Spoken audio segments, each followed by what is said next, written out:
এক নম্বরে শাহিদান, সাক্ষ্যদাতা। দুই নম্বরে মুবাশশিরা, সুসংবাদদাতা।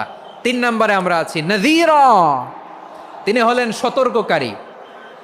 সতর্ককারী, দ্য ওয়ার্নার, ওয়ার্নিং দিতে তিনি এসেছেন। হি ওয়াজ দ্য ওয়ার্নার, সতর্ক করতে, সাবধান বাণী দিতে তিনি এই জামিনে এসেছেন। ঠিক কিনা বলেন? বিশ্বনবীকে আল্লাহ তাআলা সাক্ষ্যদাতা করে প্রেরণ করলেন, জান্নাতের সুসংবাদদাতা করে প্রেরণ করলেন, জাহান্নামের ব্যাপারে সতর্ককারী করে প্রেরণ করলেন। তিন নম্বর বৈশিষ্ট্য হচ্ছে জাহান্নামের ব্যাপারে সতর্ককারী। রব্বুল আলামিন বলেন, তাবারাকাল্লাযী নাজ্জালাল ফুরকানা আলা আবদিহি লিয়াকুনা লিল আলামিনা নাযীরা।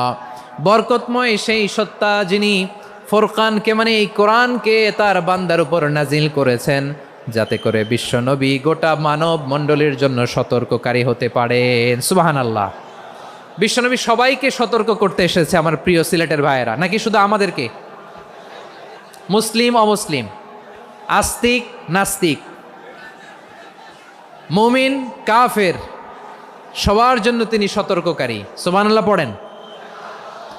সূরা আলাক নাজিল হলো, তারপর সূরা মুদ্দাসসির নাজিল হলো। আল্লাহ বললেন, ইয়া আইয়ুহাল মুদ্দাসসির কুম ফাআনযির, কুম ফাআনযির, stand up and warn your people.